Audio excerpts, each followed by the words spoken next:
What's the biggest 180-degree turnaround you have had in an opinion you held strongly, and what happened to trigger that change?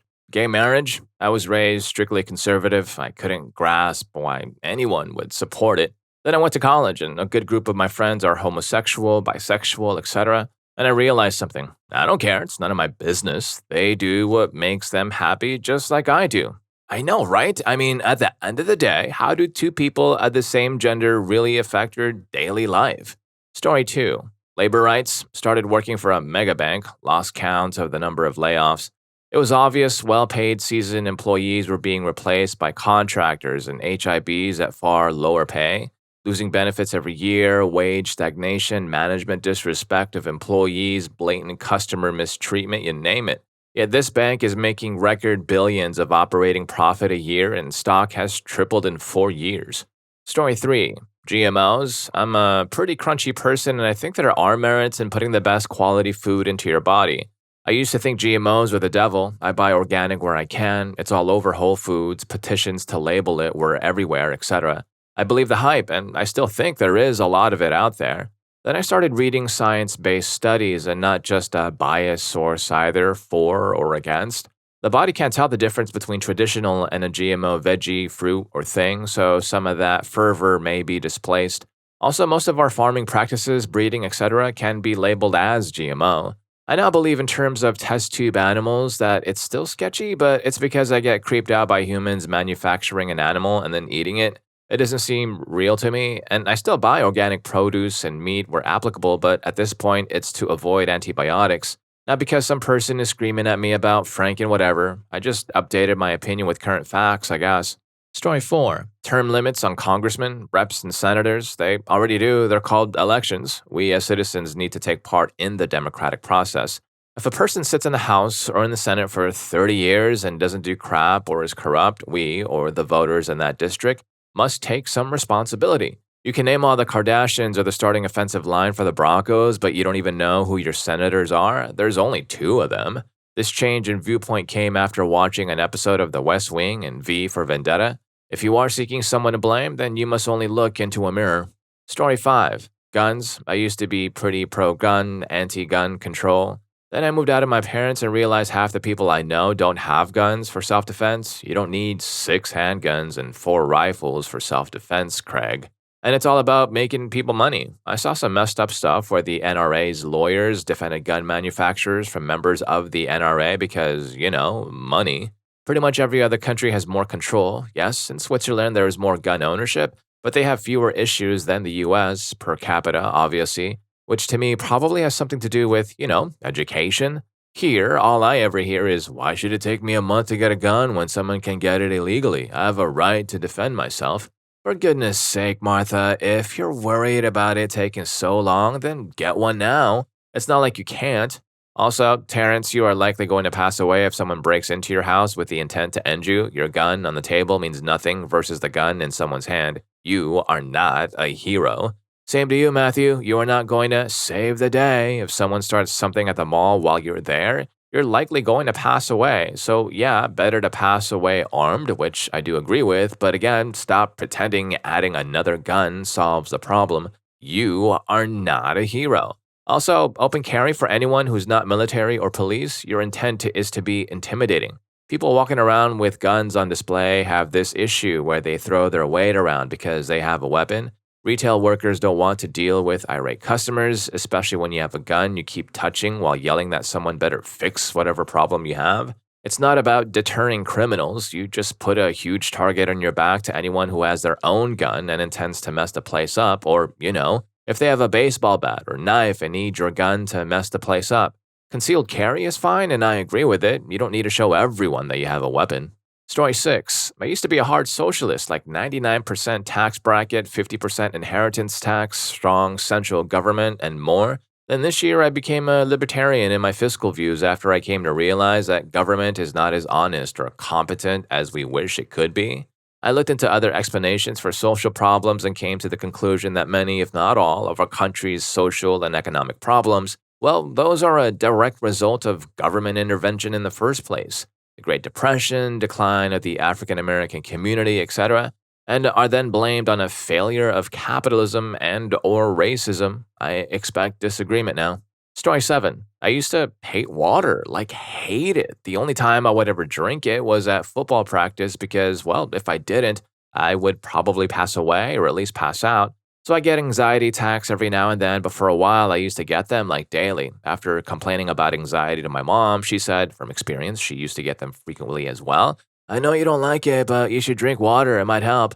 I still don't exactly understand why it helps, but it does, and now I just love water. I drink it all the time now and have basically cut pop, or as most of you probably call it, soda, for my diet. I just feel better physically and mentally, and now that I have gotten used to water, I find it very refreshing. Story 8. I feel strongly about everything and do 180s constantly. Adults have fluid opinions because an opinion will change instantly with the introduction of new information. So, for example, we used to think that left-handed people were right-brained and all the cooler for it. As an extremely left-handed person, I enjoyed feeling special. Then a study debunked this and showed we use both hemispheres equally, regardless of our dominant hand. I thought, I'm not special in that way anymore. And I moved on. Everything I thought I knew in relation to that changed accordingly, and so on. These moments will happen all the time in your life. Story 9. Archaeology turned me from a devout Catholic to an atheist in 3 months. I did K through 12 in Catholic school, belonged to all the religion clubs, and attended and volunteered at all the events. When I came to college in the US, my anthropology teacher went off site for 3 months. She could only get an archaeology professor to fill in, so for the remainder of the semester, we got Arc 101. He delved into evolutionary theory right away. In 18 years of Christianity, nobody had ever been able to show me anything to support their claim for, like, a created universe and a father figure looking down on us. And here was this man showing us dates, locations, and analysis found, things any of us could go and see with our own eyes. Story 10. Immigration. I used to be very sympathetic to illegal immigrants and thought the anti-immigration movement was driven by racism. And that hasn't really changed. I am still sympathetic to border crossers, and I do think the wall builders and paper checkers are racists. But when I visited California's Central Valley, I wondered, how can such fertile land leave so many in poverty?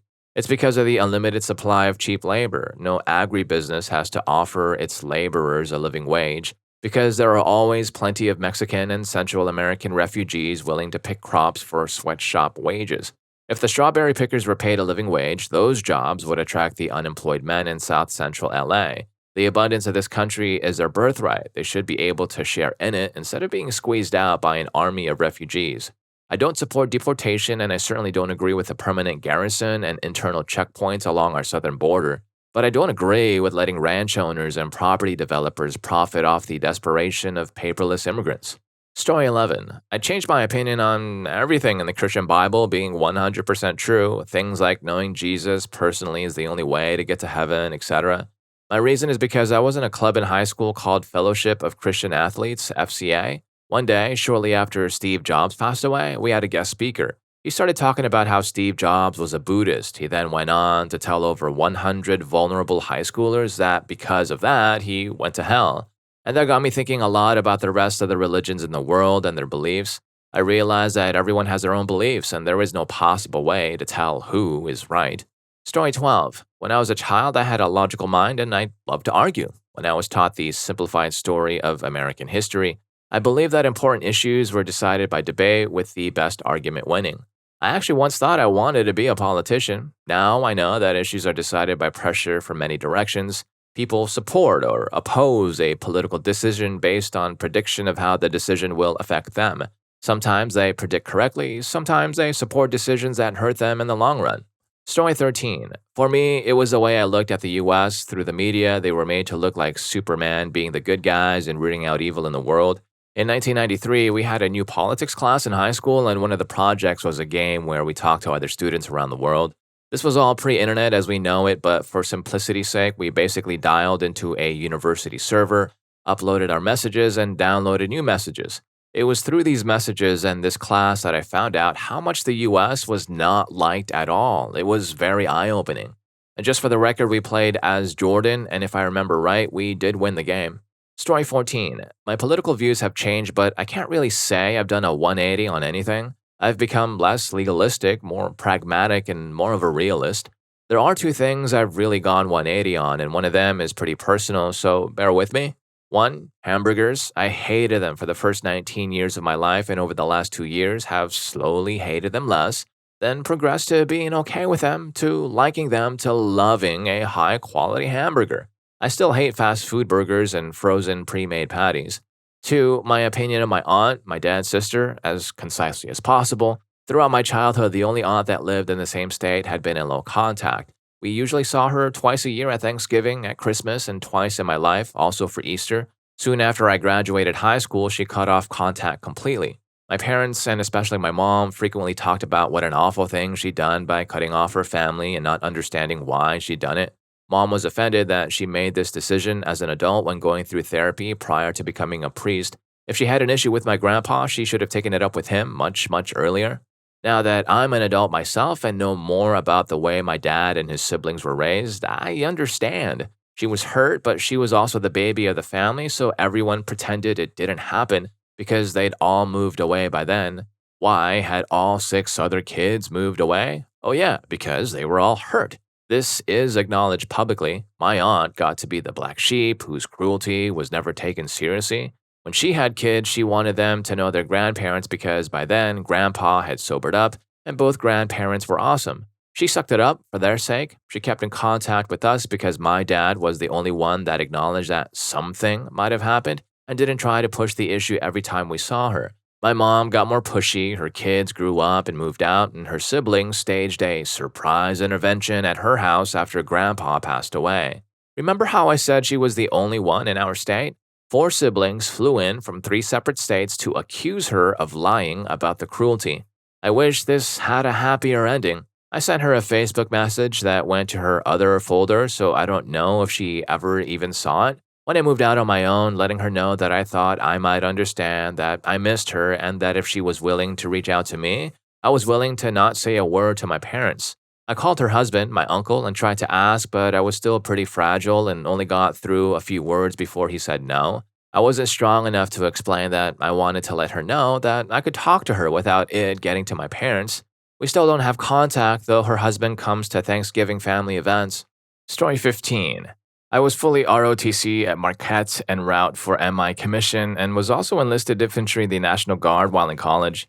I came back from basic training in 2012 at Fort Benning, and it felt like someone turned a light switch on in reality. I saw what they were teaching us and how they were trying to make us think specifically about other people we had no information on. It was incredibly messed up. Like the Empire kind of messed up. I noticed through research how history everywhere else actually shows a different side of the US. I realized that what seems like cultural norms in our country are some of the most blatant forms of thought control and herding techniques. I left the military by 2014. Story 16. I used to think the homeless were a worthless cause not worth spending money on. After a particularly bad breakup, I was unemployed and in a depression. My friends bailed me out with a place to stay, and I lived off of food stamps and food pantries. I was not well fed, but I was not hungry. Anyways, my roommates told me about this homeless guy that was taking cigarette butts from the ashtray on our porch. They hated it because they were worried he might steal something if he saw our stuff through the window. I felt like if he had to dig through the ashtray, then by all means he could. One night I was out there and he asked if he could grab the smokes. I gave him a cigarette and let him take what he wanted.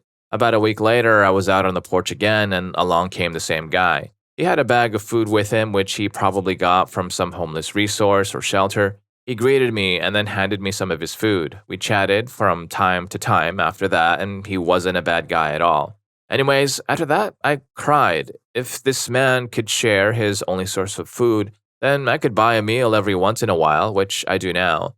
Every so often, when I have a few bucks and someone asks for some change for food, I will instead take them to some place with a to-go counter to get something to eat. It's a life-changing experience. They are truly thankful, often brought to tears that I buy them a nice big meal. The people behind the counter are generally amazed and at times are inspired to do some paying it forward themselves. It feels great, and while it doesn't solve the problem, it makes at least one night better for them and takes no time or significant money to do. Story 17.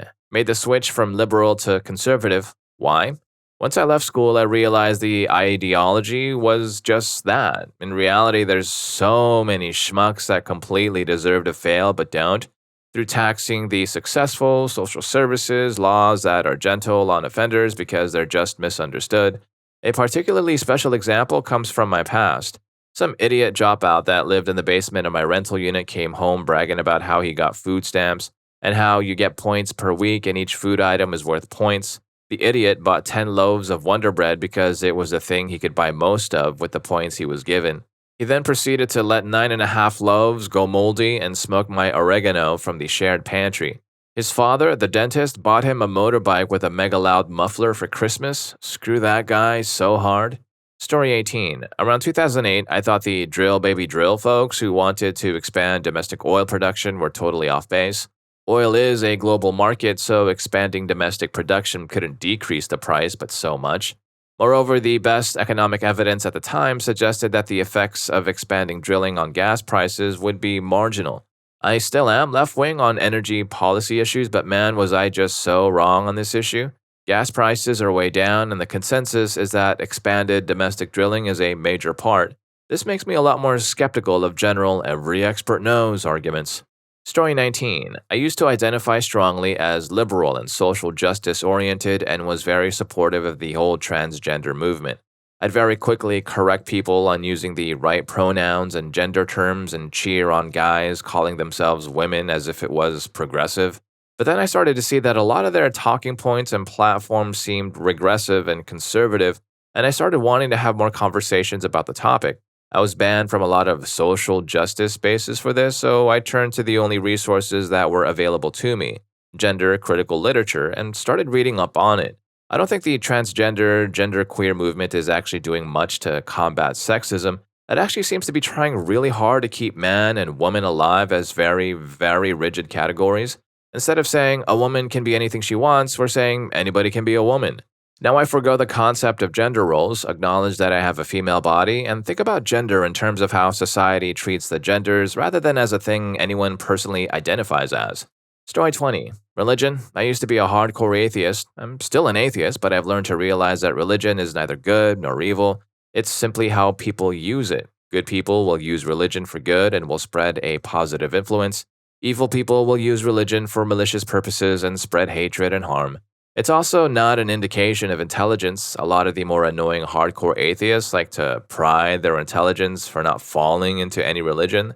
They believe that all theists are dumb and all atheists are more quote-unquote intelligent. They look at some statistical trend or piece of research and apply it to the individual, which is something a truly intelligent person will know is a major fallacy. I've met brilliant theists, and I've met dumb as hell atheists and vice versa. Overall, I've learned to just better judge and evaluate people on more important things, such as action, opinions, attitudes, etc. Whether you believe in a god or multiple gods does factor into my evaluation of you. Story 21. This is going to sound horrible, but my view on termination changed because I accidentally got pregnant. I was raised Catholic, and my belief stems solely from the fact that I felt bad for the baby. I don't care if anyone had intimacy before marriage, but I always felt like the baby didn't ask to be conceived. So why did it have to be punished in this case? I was a naive high schooler. I got pregnant by my boyfriend when I was 20 and he was 19. This was the summer after my sophomore year and his freshman year at college. We were both devastated because he knew I was pro-life, but he was only 19. I was so stuck. He was my boyfriend, whom I love very much, and I was prioritizing the needs of a literal stranger. For so long, I felt like parents owed it to their kids to actually have the baby. But now here I was in the same position and I couldn't do it. I didn't know the little stranger inside me at all, but I did know my boyfriend and I knew he did not want this. It was very much then that I realized the importance of easy access to because sometimes people aren't ready, even if they love the idea of their future child. In the end, it didn't matter for me because I miscarried, but I never went to another pro-life event. And if you're enjoying the video so far, don't forget to hit that subscribe and like button for more videos just like this. Story 22. I was adamant from the time I left public school in the 5th grade to be homeschooled with my brothers that I would never go to college. I never dated anyone who went to college and genuinely didn't think I was smart enough. My now husband pushed me until I finally enrolled in community college for 1 semester. He pushed so hard that I broke up with him over it, but obviously I came around eventually. Yeah, it might not be amazing that I was able to get an associate's in graphic design to most people, but I love being a designer, and I am skilled enough to know that I chose the right career path. That's not the rewarding part though. My 2 little brothers pretty much do whatever I do. My then 19-year-old brother enrolled in the same community college, then moved to a university. He's maintained a 4.0 and is on his way to law school now. The younger one, watching us and his big brother succeed, has also decided he wants to go to law school, but he's 14 right now, so he will probably change his mind.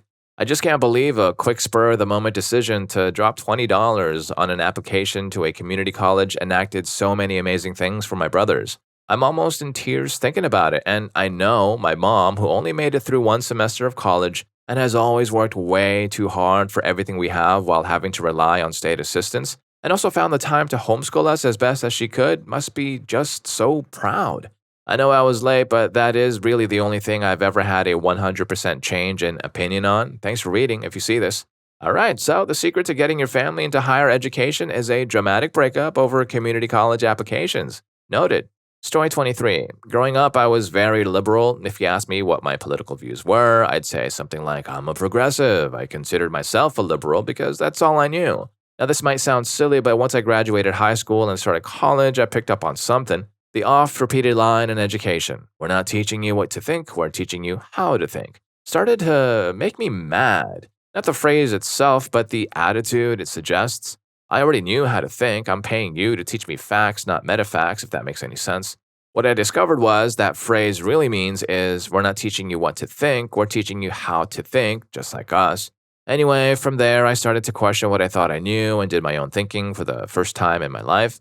I actually did research instead of blindly accepting what some teacher or professor told me. The truth just blew my mind. Story 24. I was obsessed with Tumblr from ages 12 to 16. Since I was so young when I joined, the crap on that website completely shaped my worldview and political opinions. For years, I felt ashamed and guilty if I ever disagreed with a post about social issues or political correctness. I firmly believe that this hindered my ability to think critically and independently. Then I joined my high school's debate team. The activity taught me how to research complex topics, to stand my ground, and most importantly, it taught me how to think for myself. It took a long time, but I eventually realized that political correctness isn't the most important thing in the world, and social justice warriors aren't always right. This may not sound like a dramatic change, but if you knew me when I was 13, this is about as big of a change as it gets. Story 25. Having English as the only language spoken. I used to believe that as the world got smaller and smaller due to expansion and the internet and things, that the world should just switch to English. For no other reason than because 1, it's the main language used on the internet, and 2, I happen to speak it as a first language. Having moved across the globe and been exposed to other cultures and having to learn another language out of necessity, I found that forcing everyone to learn English isn't necessarily the best way to go about things. Yes, English is still good for a common tongue, and I have had a few instances in Germany where I had to use English for whatever reason, but for the most part, being able to speak and think in German really helped me improve as a person and sometimes helps me think. Like now, my thought processes are different. I might accidentally use a German word in place of an English one just because it's shorter.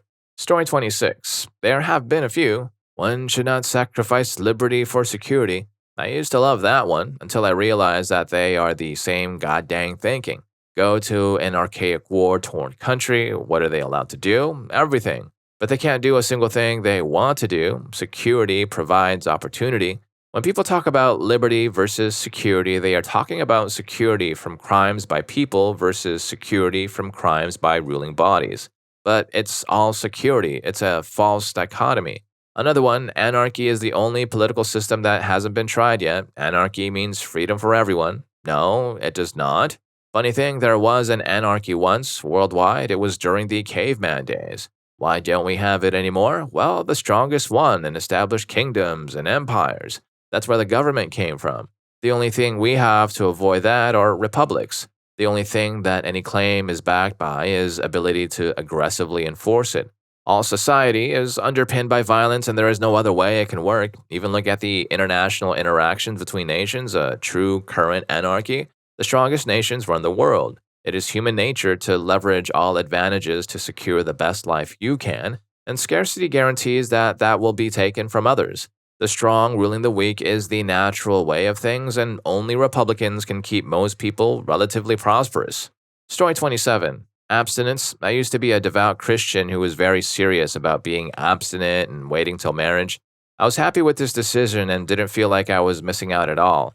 Then I turned 21 and realized I didn't want to look back on my 20s and think I squandered the years trying to play it safe. I didn't want to be an unhappy 30-year-old trying to live a 20-year-old lifestyle when all of my friends had moved on. I'm still happy I waited so long before having intimacy, but after my 21st birthday, I just kind of said, screw it. Story 28. Used to be quite liberal and identified as a feminist. Now I tend to lean conservative, though it can vary by issue, and I can't stand feminism. No one thing made me change. I've just gotten older, learned more, read more, thought more about things.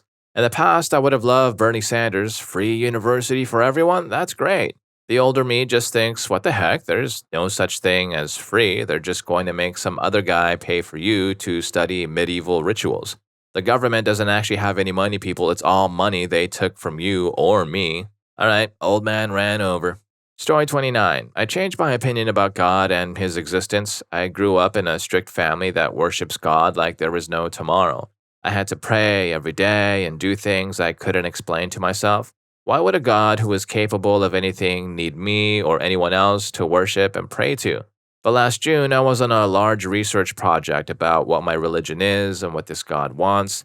Then I met my friend's father, who you could say was a man of God for 30 plus years, but dropped all beliefs because he saw nothing realistic about it.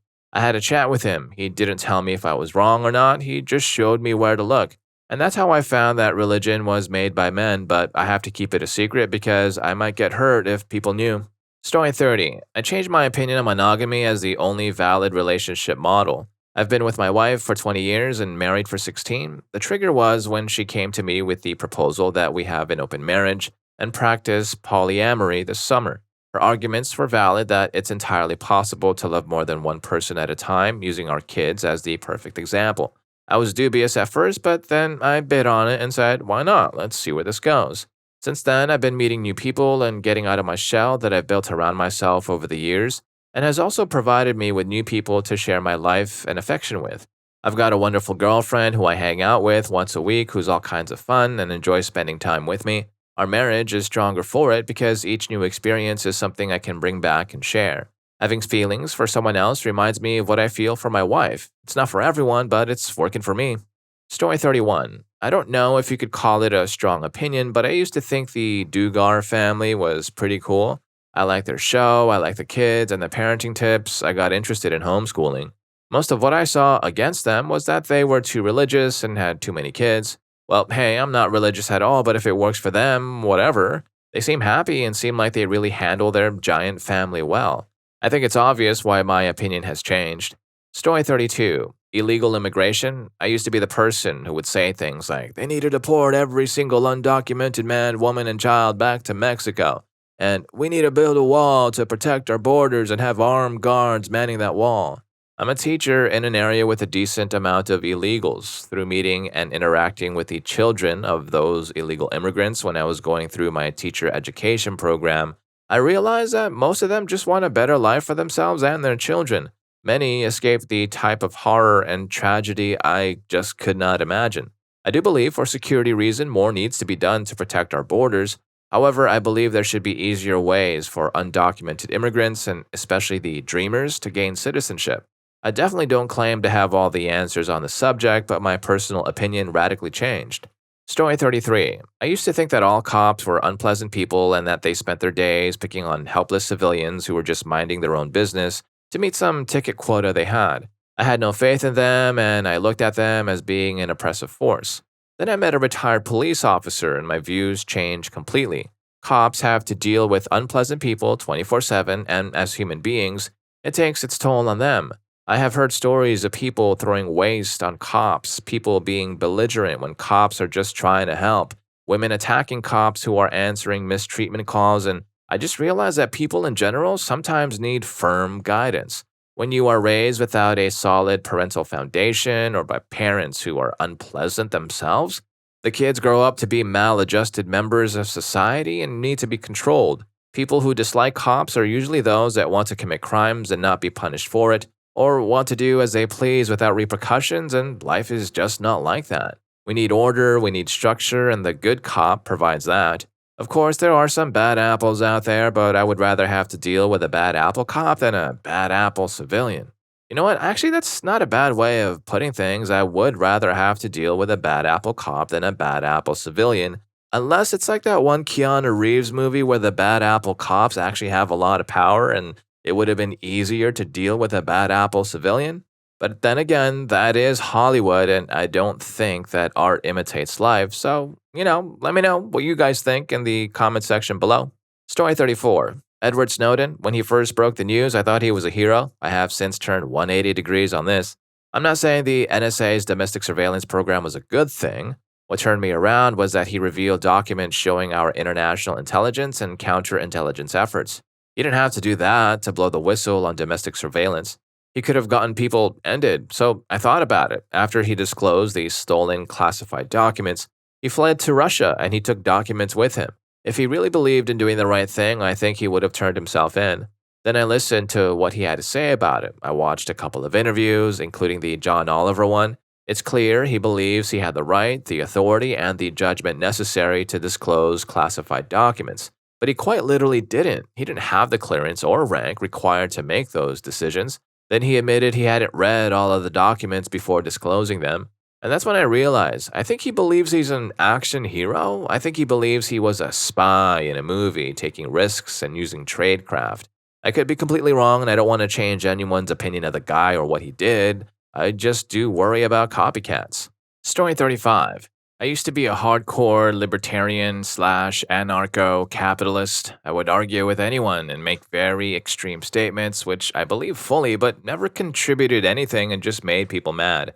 I was a total a-hole. I later discovered that small incremental changes are all that society is capable of, and such hardline stances will never come about. So I find more tolerable, small incremental changes that I support instead. I find that I vote Republican and Democrat for various reasons. So the 180-degree change is in my tactic, not my beliefs. I would blame influences like Freakonomics, Planet Money, You Are Not So Smart, and Obama for this change. Story 36. American here, I realized I do need good health insurance. Bad things will happen. I was 24 and I got my first full-time job that offered benefits and planned to go off my parents' plan and onto my work's plan ASAP. The good plan at work, which is still not very good at all, is over $400 a month, so I figured, hey, I'll sign up for the minimum coverage plan. I've never had any major health issues or even any significant ones at all. I get cold sometimes, I'll be fine.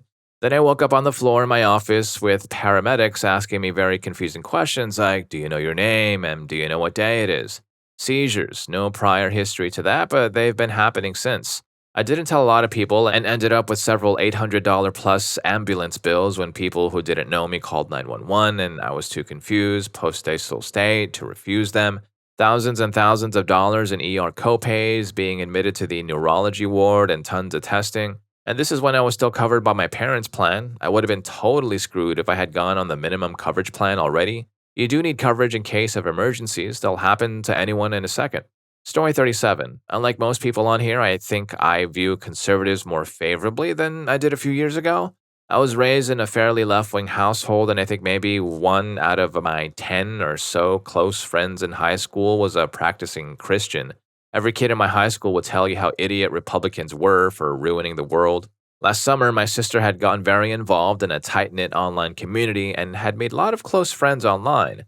One of these friends eventually revealed that she was pro-life in a tweet. Instantly, she lost almost all of her followers, and nearly all of these people she thought were her friends abandoned her. I'm very pro-choice for my own reasons, but since then I've decided that I'm not going to hate someone for being a conservative. Not every conservative is an idiot. They're half the population, which means there are some normal, rational people in the right wing. I don't agree with them, but they have a right to be respected for sitting on the right, just like I have a right to sit on the left. Story 38. Gay rights. I was raised to believe the good old love the sinner, hate the sin mentality. I, of course, didn't have any openly gay friends, but my best friend was almost always accused of being gay growing up. I remember telling myself that I didn't want him to be gay because he wouldn't be happy. Then 3 years ago, he moved to LA. The first day I saw him for Christmas break, he came out to my other friend and I. My friend was mortified and didn't say anything, so I did all the talking. Almost immediately, my stance on gay rights and gay marriage changed. He's now been with his boyfriend for over a year now, and I've never seen him happier before. Story 39. There was this guy who I met in high school who I didn't hate at the time, but I found pretty annoying. Not many people liked him because he was kind of whiny and antisocial, but I guess he was around us because we were the weird crowd. I didn't see him for a few years, then we got hired at a fast food restaurant at the same time, and this tense animosity just sort of built up between us. Turns out he actually didn't remember me, and my original opinion of him didn't really matter, and we just grated on each other's nerves anyway. It was especially bad when the usual stresses of fast food places came up. Then suddenly, at some point, it turned around and we sort of became work friends. I wouldn't see him outside of work or anything, but if we worked together, we would talk and joke. I'm not sure exactly what happened. Part of it is that the job became easier for us, so we were less tense. It was my first job, so I was needlessly tense at work. And also, I think I learned how to deal with his way of talking instead of just clashing with it, and maybe he did the same. Story 40. I used to be extremely liberal. I thought Republicans were terrible. I blindly supported Obama and thought nothing but I'll think about anybody in the GOP who challenged him. Then I graduated from high school, then community college, and now I'm in university with a well paying internship, and I just cannot associate myself with the overly sensitive or those who take advantage of the system. I still hold many leftist beliefs, like supporting gay marriage and not being unkind to others when we believe different things, but I am a lot more open to conservative ideology than I was before. I can see that both ends of the spectrum have significant flaws. Story 41. Mandating that private businesses serve homosexuals. At first, I thought it should be illegal to refuse service, but then I flipped the script and wondered what I would think if, say, I was asked to bake a cake for something I didn't believe in. I wouldn't do it, and I don't think I should have to. If a pizza joint doesn't want to serve a gay wedding, I don't think they should have to. If I owned a barbecue place and a GOP fundraiser wanted me to cater it, I think I deserve the right to refuse that service. Plus, I think the free market sorts this kind of thing out. Like, once the public gets wind that businesses are treating potential customers like this, it completely wrecks that company's business. I figured that if I want the right to refuse designing a cake with a weird symbol on it, they've got the right to refuse designing a cake with two grooms on it. I saw a YouTube video that helped me change my mind on this. A guy called gay-owned cake shops on the West Coast and said, I'm having a traditional marriage rally and I'd like to order a cake that reads gay marriage is wrong on it. Every single bakery said, this is a gay-owned establishment and we're not making that cake. If they can refuse to make that cake, then redneck cake bakers can refuse a cake for a gay marriage ceremony. Story 42. I changed my views towards prescription medication. This happened once I changed my diet, started exercising, and got a healthy sleep schedule. I firmly believe that any illness or sickness can be cured naturally. It sounds absurd, I understand. I'm of the belief, though, that pharmacy companies create customers, not cures. I get that many people have loved ones who cling to medication for survival. I'm sorry to hear that. But at the end of the day, the human mind is capable of more healing than any medication. Many pills are placebos anyway, food for thought. Story 43. Probably Bernie Sanders. I've supported him for a long time, from his constant filibusters in Washington, when he would basically say what needed to be said to all the corporate shills posing as elected officials. I even donated to him a while back, then he ran for president, and now he's been thoroughly memed. And it's funny as heck seeing liberals still so afraid of any actual leftist policies, tap dancing around saying they support a socialist. It's a big part of why I've just become so pessimistic that I've swung around and become right-wing and a Trump supporter. Story 44. I used to be Christian, like hardcore Christian. I believed if you didn't have Jesus, you would go to hell. I would spend days agonizing over details of the Bible that didn't make sense, though. The more I studied the Bible, the more my beliefs started falling apart. Now I'm agnostic and honestly couldn't be happier. Christians say the only way to peace is through Jesus. I found peace by realizing hell probably doesn't exist and that I can't know everything, so I just kind of let it go. I couldn't be happier. I am somewhat spiritual, however, and do believe there is probably something out there, and I do pray, but I'm much happier now and much more accepting and forgiving of people. And if any of these stories got to you, here's more for you. YouTube thinks you're going to love this. I'll catch you in that video.